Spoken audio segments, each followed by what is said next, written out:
بسم اللہ الرحمن الرحیم۔ آج میں نے ایک ہی ٹاپک ڈسکس کرنا ہے جس کا نام ہے علامہ اقبال کا جو مشہور کتاب ہے شکوہ جواب شکوہ اور مسلمانوں کی آج کی حالت زار۔ اس کے اوپر میں نے چھوٹی سی بات کرنی ہے پوری کتاب کے لیے۔ آپ سب سے ریکویسٹ ہے آپ تھوڑا سا اٹینٹ کریں۔ شکوہ اور جواب شکوہ ہے کیا؟ شکوہ جواب شکوہ کا میں ان لوگوں کا آسان سا خلاصہ بتا دیتا ہوں کہ علامہ اقبال یہ شکوہ کر رہے تھے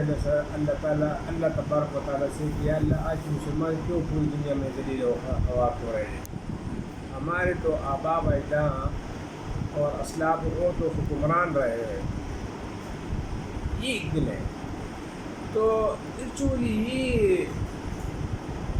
اس کا جو گلے تو وہ اسی وجہ سے کر رہے تھے کہ پہلے جو ہمارے مسلمان تھے وہ قرآن اور حدیث کے اوپر عمل کر رہے تھے، اور آج کے مسلمان قرآن اور حدیث کو چھوڑ کے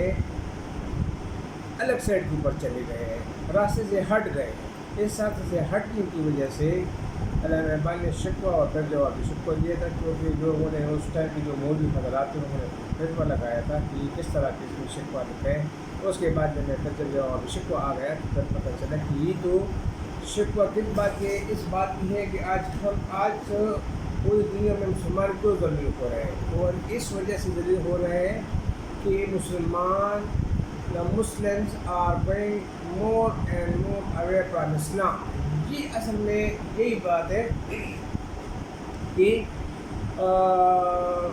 مسلمان کیوں ذلیل ہو رہے ہیں، اسی وجہ سے کہ آج کل ہم ایک دوسری بات آپ لوگ کو یہ بات بتاؤں کہ آج کل ہر بندہ عالم بنا ہوا، ہر بندہ میری طرف گناہگار بندہ بھی اسلام کے اوپر ہر وقت لیکچر دیتا رہتا ہے، لیکن اس کو پریکٹیکل دے،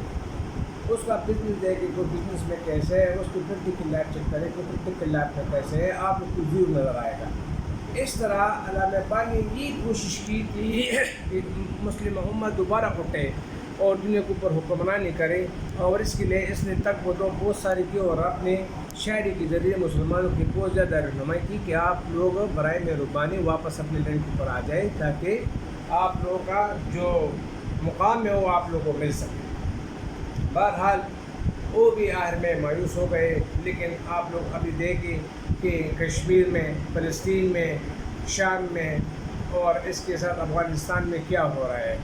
سبھی شکر ہے افغانستان سے نکلا گیا، لیکن باقی دیکھیں، اور ایون ہمارا ملک اپنا جو پاکستان ہے اس کی بھی آپ لوگ حالت دیکھیں، تو اس کے بارے میں تو میں بعد میں ہم لوگوں سے چلو بات کر لوں گا کہ کیا ہو رہے کیا نہیں ہو رہے، ہر حال ٹھیک نہیں ہو رہے۔ تو ایک ہی بات ہے کہ میں تھوڑے سے علامہ اقبال کے شعر وہ سنانا پسند کروں گا کہ وہ معزز زمانے میں مسلمان ہو کے اور تم ہوار ہوئی تارک قرآن ہو، یعنی وہ قرآن مجید کے اوپر عمل کر رہے تھے تو پورے زمانے میں ان کی عزت کی جاتی تھی، سارے لوگ دنیا کے سارے لوگ ان کی عزت کرتے تھے، اسے ڈرا کرتے تھے۔ اور آپ لوگوں نے قرآن مجید کو چھوڑ دیا، اسلام کو چھوڑ دیا، مطلب چھوڑنے کا یہ مطلب ایک تو یہ ہے ڈائیورٹ ہو جاتا، ڈائیورٹ نہیں ہے مطلب جس طرح ہمارے طرح گنہگار میں تو سب اتفاق کروں۔ تو اس کے بارے میں بتائیں کہ آپ لوگ اسی وجہ ذلیل ہو رہے ہیں کہ نہ آپ لوگ قرآن مجید کو سمجھتے پڑھ لیتے، لیکن جو سمجھنے اور جو اس کے اندر اوپر لکھے اس کو پریکٹیکلی اپلائی کرنا وہ آپ لوگ بس کی کام ابھی نہیں رہا ہے، جس کی وجہ سے آپ لوگ ذلیل ہو رہے ہیں۔ تو آپ لوگوں سے میں ابھی ایک ریکویسٹ کر لی تو کہ میرے پاس علامہ اقبال کا کلام موجود ہے یوٹیوب کی شکل میں، اور جس کو علامہ اقبال کے کلام، چونکہ علامہ اقبال کے کلام میں فارسی کے الفاظ بہت زیادہ استعمال ہو گئے، اس وجہ سے اکثر لوگ ہم چونکہ فارسی بولتے نہیں ہیں، خاص کر پاکستان میں بات تو بہت کم لوگ ہیں جو فارسی زبان کو سمجھتے ہیں، تو اسی وجہ سے ہم اس کے کلام کو سمجھنے سے بھی قاصر ہیں۔ تو میرے پاس علامہ اقبال کا پورا کلام موجود ہے، اور تو جس بھائی کو ضرورت ہے وہ آپ کمنٹس میں اپنا موبائل نمبر سینڈ کر لے تاکہ واٹس ایپ کے ذریعے میں آپ لوگوں کو علامہ اقبال کا کلام سینڈ کر سکوں، آپ لوگ بھی اسے شیئر بھی کر لیں،